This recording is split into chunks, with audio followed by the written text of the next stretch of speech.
Bendiciones a todos, bienvenidos a un nuevo tema. El día de hoy vamos a estar hablando sobre lo que es visión y llamamiento de Isaías, lo cual lo encontramos en el libro de Isaías capítulo 6, versículos del 1 al 13. Nos deja mucha enseñanza, un texto bastante interesante, lo cual nos relata lo que es la visión, pero también habla del llamamiento de Isaías y nos deja entender la magnitud del enojo de Dios hacia el pueblo de Israel. Debemos recordar de que Dios es un Dios de amor, de misericordia, pero también debemos recordar de que es fuego consumidor. Así que el texto comienza, dice, cuando en el año, da una fecha específica, dice el año que murió el rey Usías. Y dice, vi yo al Señor sentado sobre un trono alto y sublime. Pero también resalta, dice, sus faldas llenaban el templo. Cuando habla de sus faldas, habla de sus vestiduras. Cuando habla de su vestidura estamos viendo también que hay algo simbólico. Tiene que ver con lo que es la presencia de Dios. Así que lo primero que dice es de que miró al Señor sobre un trono alto y sublime. El 7 versículo dice, por encima de él había serafines, cada uno tenía 6 alas, con 2 cubrían sus rostros, con 2 cubrían sus pies y con 2 volaban. Hablando de serafines, debemos recordar de que en lo que son los ángeles hay diferentes rangos de ángeles. Uno de los rangos, o si no me equivoco, el rango más alto es el de serafín. El serafín tenía el rango más alto, por consiguiente estaba cerca de Dios. Así que vemos de que dice la palabra de que estos serafines tenían 6 alas. Con 2 cubrían sus pies, con 2 cubrían sus rostros y con 2 volaban. ¿Por qué? ¿Por qué pasaba esto? Porque la santidad de Dios es extremadamente grande. Así que la santidad de Dios era tan grande de que inclusive los mismos serafines tenían que cubrir sus rostros y sus pies. Pero algo que resalta la atención, el siguiente versículo, que dice, el uno daba, al uno al otro daba voces diciendo, Santo, Santo, Santo, Jehová de los ejércitos, toda la tierra está llena de su gloria. Aquí resalta y dice, primero debemos entender lo siguiente. Dice la palabra que habían serafines. No da una cantidad específica, no da un número específico, pero sí da detalle de cómo eran estos serafines. Pero también dice que uno al otro daban voces y lo que decían era Santo, Santo, Santo. Eso es lo que decían el uno al otro. Pero también a lo que resalta, dice la palabra, dice Jehová de los ejércitos, toda la tierra está llena de su gloria. Hay muchas personas de que no creen lo que es la creación. Tienen un concepto diferente de lo que es la creación. Muchos se basan en lo que es la ciencia para definir cómo el mundo se creó. Pero todos nosotros los que tenemos fe, las que proclamamos la fe en Dios, en Cristo, entendemos de que en base a la fe, a la palabra, Dios creó el mundo. Así que dice la palabra de que toda la tierra está llena de su gloria, haciendo un énfasis donde la presencia de Dios llena la tierra completamente, donde la manifestación del poder de Dios está manifestada en la tierra. Pero también nos dice lo siguiente, y eso lo traemos el versículo siguiente, dice, y los quiciales de las puertas se estremecieron con la voz del que clamaba, y la casa se llenó de humo. Así que dice que los serafines decían uno al otro, Santo, Santo, Santo, Jehová de los ejércitos. La tierra está llena de su gloria. Pero a su vez dice la palabra que una voz estremeció los quiciales de las puertas. Y cuando esta voz estremeció los quiciales de la puerta, dice que esta voz clamaba. Y cuando esta voz clamaba, dice la palabra de que la casa se llenó de humo, haciendo un énfasis a lo que era la presencia de Dios llenando la casa completa. Nosotros tenemos de texto en nuestra vida, debemos recordar lo siguiente.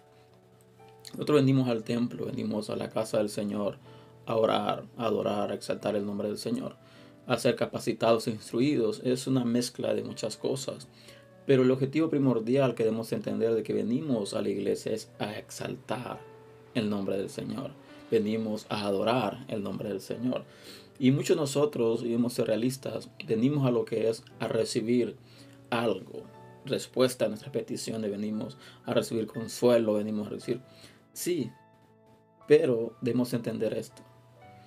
el sentido hecho de reunirnos como cuerpo de Cristo es para que juntos, como cuerpo, exaltemos el nombre del Señor. En pocas palabras, el servicio es un servicio de adoración, de exaltación a Dios. Claro, en medio de la adoración, en medio de la exaltación, vienen ciertas cosas. Es el reflejo, es el producto de la adoración, el producto de la exaltación, viene dando como resultado una manifestación del poder de Dios. Y es ahí donde nos llenamos, donde comenzamos a tener gozo, comenzamos a tener respuesta, comenzamos a tener alivio a nuestras cargas, comenzamos a experimentar el poder de Dios manifestado a través de lo que es el servicio de adoración.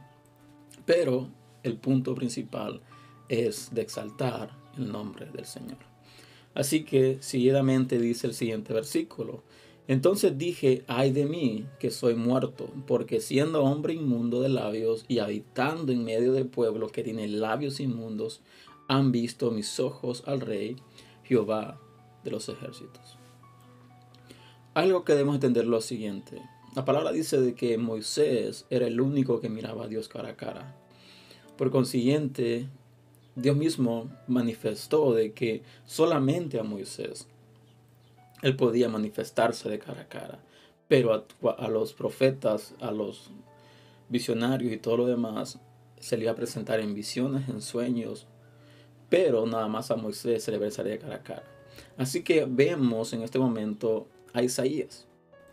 Y algo que resalta el texto dice, ay de mí, soy muerto, porque siendo hombre inmundo de labios y habitando en medio del pueblo que tiene labios inmundos, han visto mis ojos al Rey. Aquí hay algo bastante profundo. Número uno, debemos recordar de que humanamente hablando no podemos ver a Dios. Humanamente hablando estamos llenos de delitos y pecados, estamos llenos de transgresiones. Por consiguiente, nada más por medio de la sangre de Cristo es que tenemos acceso al Padre. Por nuestra propia fuerza, por nuestros actos, nuestras acciones, no podemos tener acceso a lo que es Dios. Solamente por medio de la sangre de Cristo que tenemos acceso. Pero en este tiempo no había venido el Cordero de Dios a entregar su vida por los pecadores. Por consiguiente, no había forma de que alguien tuviera acceso a Dios por medio de la sangre de Cristo. ¿Por qué? Porque no ha sido derramada todavía. Pero el texto resalta y dice, ay de mí que soy muerto. ¿Por qué? Porque dice, porque soy de hombre de inmundo de labios. Pero no solo eso, también dice, y habitando en medio del pueblo que tiene labios inmundos. Algo que resalta es de que él era consciente de quién él era. Él era consciente de su habilidad, él era consciente de todos los problemas que él tenía. Pero no solo eso, también era consciente de lo que había también en el pueblo. Porque dice, yo soy inmundo de labios. Y también habito en un pueblo inmundo de labios. Por consiguiente, es algo imposible de que yo pueda tener el privilegio de ver a Dios. Pero dice el siguiente versículo: y voló hacia mí uno de los serafines, teniendo en su mano un carbón encendido, tomado del altar con unas tenazas. Vamos a aprender en esto. En primer lugar dice la palabra que Isaías vio al trono. Y en el trono, un trono alto y sublime, estaba Dios sentado. Las faldas, dice, de que llenaban el templo. Después vemos de que la voz que clamaba estremeció las puertas y se llenó de humo la casa. Entonces, al entender él de que estaba teniendo una visión, estaba literalmente en el espíritu. La verdad no detalla de eso, pero en el espíritu podemos entender de que él estaba en el trono de Dios. Entonces, al entender de que él era un hombre ser humano, un hombre común y corriente, de labios inmundos, de pensamientos inmundos, de deseos inmundos, entonces era imposible para él poder estar ante Dios. Pero sucede algo que resalta, dice la palabra, de que él decía, yo soy hombre de labios inmundos. Y aquí es donde llama la atención. ¿Por qué? Porque él no dijo yo soy un hombre inmundo.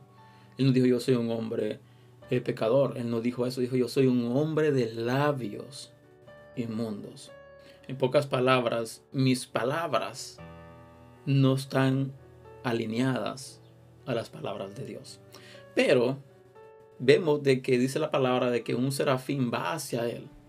Y ese serafín toma carbón encendido, no cualquier carbón, sino un carbón de que fue tomado con unas tenazas. ¿De dónde? Del altar. Y dice el versículo siguiente, dice, y tocando con él sobre mi boca, dijo, he aquí, esto tocó tus labios, y es quitada tu culpa y limpio tu pecado.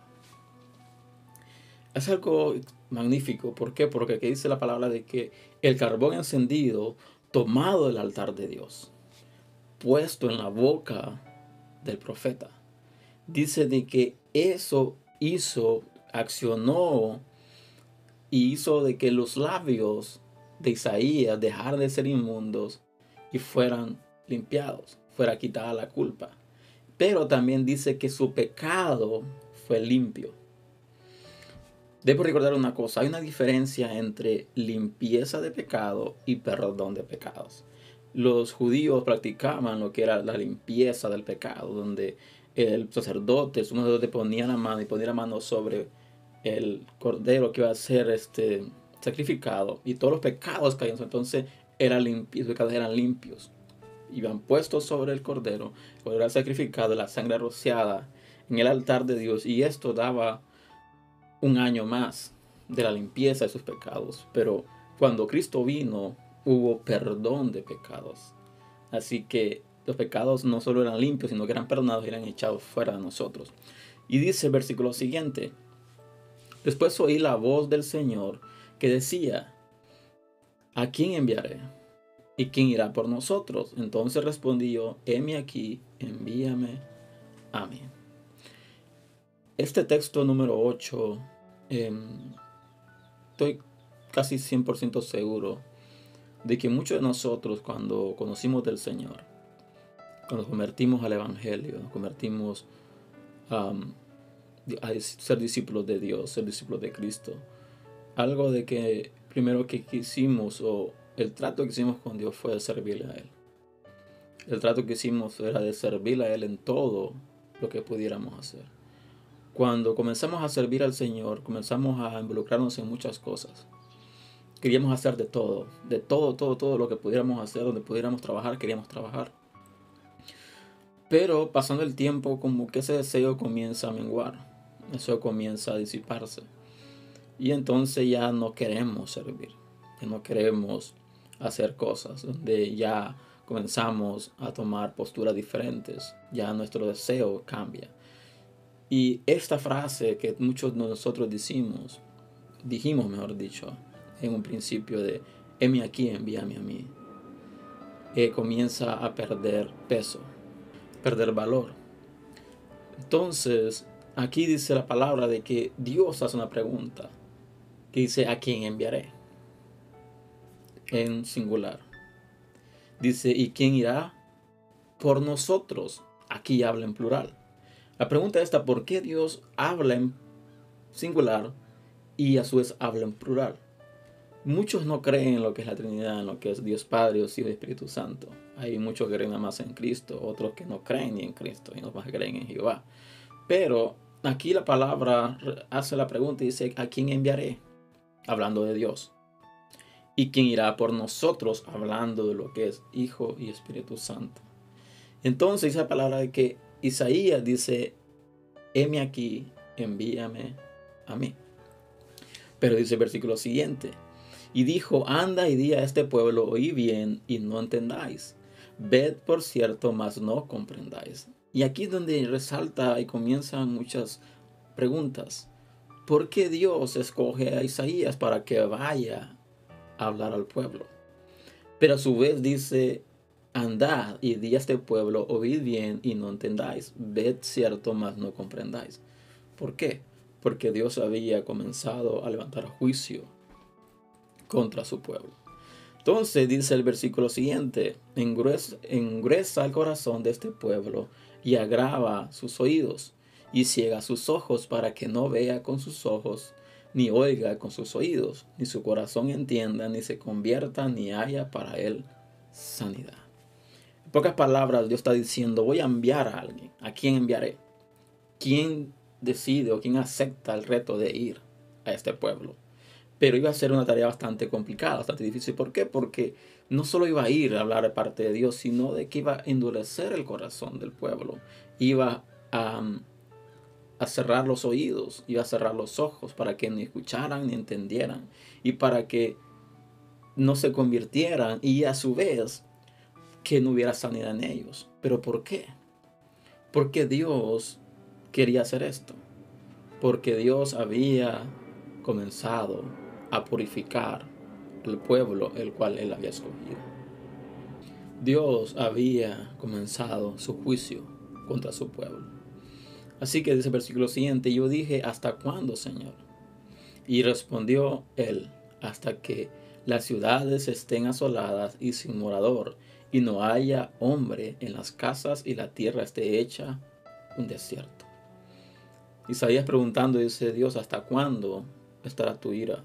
¿Hasta cuándo permanecerá tu castigo?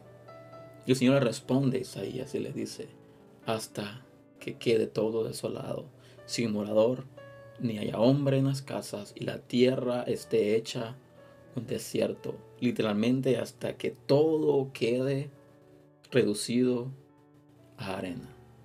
Y es algo bastante fuerte. Algo bastante fuerte. ¿Por qué? Porque Dios, conocemos a Dios como un Dios de amor, un Dios de misericordia, un Dios de compasión. Pero vemos también de que Dios es un Dios que se enoja. Es un Dios que se iría. Es un Dios de que no tiene compasión cuando han llegado a su límite. Y ese es el cuidado que debemos tener nosotros. Nosotros muchas veces caminamos de manera incorrecta, hacemos cosas incorrectas. Hacemos cosas muchas veces teniendo el conocimiento de que está incorrecto y no tenemos el temor. Y como Dios no hace nada hasta cierto punto, Dios no nos confronta, Dios no nos trata de hacer entender de que volvamos, pues creemos de que Dios está de acuerdo en nuestro accionar. Pero la pregunta es esta, ¿en verdad Dios no se molesta? ¿En verdad Dios no le interesa? ¿O Dios nos está dando oportunidad para que nos arrepintamos y logremos entender de que estamos caminando incorrectamente? Entonces vemos de que llegamos al punto donde entramos en procesos. Entramos en lugares donde creemos y decimos, lo primero que decimos es un proceso de que Dios ha permitido que yo pase. Pero no entendemos de que no siempre es Dios llevándonos por el desierto. Muchas veces son consecuencias de nuestras acciones. Y esto pasaba con el pueblo de Israel. El pueblo de Israel se había apartado de Dios y había levantado la ira, había provocado a ira a Dios. Así que el castigo de Dios se levanta sobre su pueblo al punto de dejar todo desolado. Pero dice el versículo siguiente, hasta que Jehová haya echado lejos a los hombres y multiplicado los lugares abandonados en medio de la tierra. Hasta, dice la palabra, que haya echado a los hombres lejos. Ya haya quedado desolado la tierra. Pero lo que me cautiva mucho la atención es el versículo 13, lo cual dice, y si quedare aún en ella una décima parte, ésta volverá a ser destruida. Pero como el roble y la encina, que al ser cortados aún queda el tronco, así será el tronco, la simiente santa. Dice el Señor, voy a destruir completamente la ciudad, voy a desolar completamente este pueblo, voy a esparcir los hombres y voy a eliminar todo hasta que quede desértico. Pero si a un caso queda una décima parte, inclusive esta décima parte la voy a destruir. Pero también dice, pero como el roble y la encina, hace referencia a dos árboles. Dice que al ser cortados queda el tronco, así será el tronco, la simiente santa. En pocas palabras, va a quedar un remanente. Cuando habla del tronco o la simiente santa, habla de Judá. Judá fue el pueblo el cual vino a ser lo que es de donde vinieron todos los reyes. Vino el rey David, donde la simiente de David comenzó a levantarse, donde el reino de Dios se levantó de manera perpetua, donde Jesucristo viene de parte del reino también de Judá. Así que vemos de que Dios deja nada más un pequeño remanente, el cual se convierte en la ciudad o el simiente santo. ¿Cuál es el trasfondo de este texto? De que hemos recordar de que Dios es un Dios de amor, es un Dios de misericordia, pero también es un Dios celoso y es fuego consumidor. Así por consiguiente debemos de entrar en razón. Debemos entender de que es necesario que nos volvamos a Dios. Es necesario que nos pongamos a cuentas con Dios. ¿Por qué? Porque Dios es un Dios de amor, pero también es un Dios celoso con lo que a Él le pertenece. Y nosotros, todos aquellos que hemos confesado a Jesucristo, que hemos confesado nuestra fe en Dios, somos parte, somos hijos de Dios. Por consiguiente, le pertenecemos a Él. Y Él es celoso con lo que a Él le pertenece. Así que este es el tema del día de hoy. Espero en el Señor que ha sido bendición. Porque te invito a compartir este material si así lo ha sido. Y te invito a suscribirte a este canal si no lo has hecho aún para más contenido. Y les veo la próxima semana con un nuevo tema y que Dios les bendiga. Hasta la próxima.